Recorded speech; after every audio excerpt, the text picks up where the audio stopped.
everyone, and thank you so much for joining me. Now, bit of a different video today. The Z has gone to Slide Motorsport for a bit of an alignment adjustment because it's like a death trap at the minute. Absolutely ridiculous.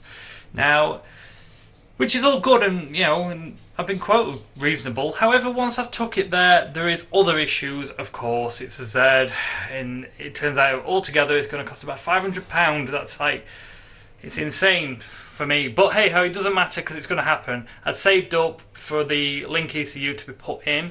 I've already bought the Link ECU, which is awesome. But obviously, I'm going to have to save a bit more for the Link ECU. All this has to come first. It'll feel like an absolute new car. But anyway, that's beside the by. This video today is a bit different. It's on a different car. So, I don't know if I did it in one of the other videos, but I managed to get my hands on a Mark 1 Eunos, an MX-5 Eunos, okay? Now, I bought it off a friend of mine, a work colleague, for £300, which is not bad at all. It's in okay condition. It needs a new paint job and everything, which isn't a problem. Bit of rust, which is obvious with an MX-5, especially a Mark 1, Mark 2. But anyway, let's go and have a look at the car and I'll show you. Alright, so this is the car. It's in the white, obviously.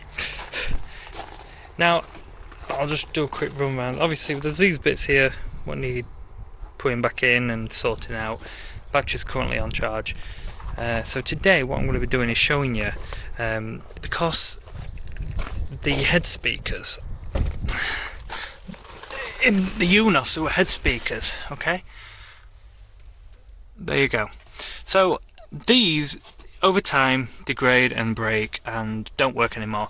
So I'm going to be showing you now how to fit bigger ones in. So these are the ones I've got, and you can tell they're a lot bigger than these, but they do fit because I have done it in this one as well, and the audio quality is 10 times better.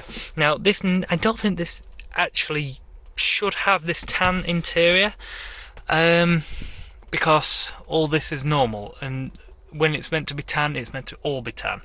But no matter, we use the best what we've got. So it does leak a bit, but only a tiny bit. It's not bad.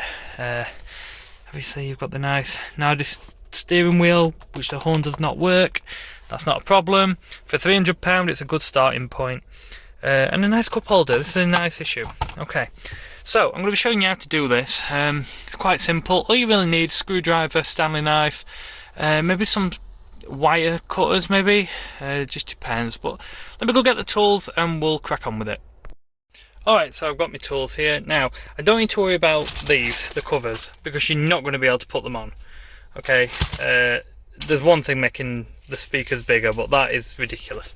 So what we're going to be doing, we're going to take them out first. Okay, so just screws, and then we're going to cut the foam to make room for the bigger one. Plug it all in, it'll just sit there. Now we're not going to screw it in, it will just sit there, because when then this comes up, it's going to hold it in place anyway, so it's no problem. So I'm going to take this one out now, and I'll show you cutting it. Alright, so upon taking the speaker out, I have noticed that you have to cut the speaker. As you can see, there's a bit of the wire sticking out there. So we're going to have to solder the new wire on. But before we do that, I'm going to cut out the hole. So if we measure where it's going to go, so it's going to go there, right? So we're going to use part of the hole anyway, and we're going to have to cut round this part here. So it's like a circular thing what we're going to have to do there, which is not a problem at all. It's just there, and that'll be the same on the other side. It'll just stick in there. But obviously, before we put these speakers in, we must solder the new wires in. But let's do the cutting first, and then we'll do the soldering. Okay, for the people who are going to be doing this isn't just foam. It's also reinforced with what seems like, I don't know, like soundproofing maybe. But it's really thick, sorry. It's really hard to cut. So once you've cut the chunk out, like I have, look at it and its foamy goodness. It's quite a hard substance, that. Then you're going to be left with that. It doesn't have to be pretty because you're not going to see it. So I've just checked, the speaker does fit in there. I might make it a bit higher as well to give us a bit more room. Now it's time to solder the new wires onto there. I've got to cut them first. Normally I would use some proper wire splicers, but I've left them in the 300 and the 300's at the garage, so looks like I'm using these. Don't want to, but if it works, it works. So let's crack on. Alright, so here we are. Now it doesn't look pretty at all, but I've soldered the bits on. Okay, now it doesn't really matter because in speaker wiring there's no real negative and positive. It's strange, you can change them round and it'll work just the same. It's really, really weird, but obviously one's small, one's big, and on the speaker itself, wherever I put it, it's back here, one terminal's small and one's big, so it's self-explanatory which one's going to go where. Okay, so then we're going to get some electric tape and, well, cover them up because you don't want them touching, even though it is speaker wire. With a speaker wire, if they touch, I do believe the speaker would just shut off. So it's not going to set a fire, but it's not ideal. So yeah, once that's done, we're going to put the speaker in, and then we can go on to the next one, and then we can zip it up, and then we're done, really. I've got the side ones to do, but I'll do that another day. I'll just focus on this one for now. So yeah, let's get the speaker in. Alright, so now that they're both in, all the wiring's done, what we're going to do, we're going to do that up, which I'll do that in a minute, but let's just test them first. Okay, so I'll put the stereo in. Okay. So what we've got here,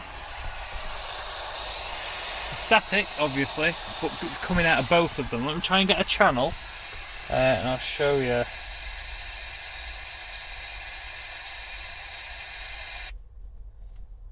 Don't know if I'll be able to get one.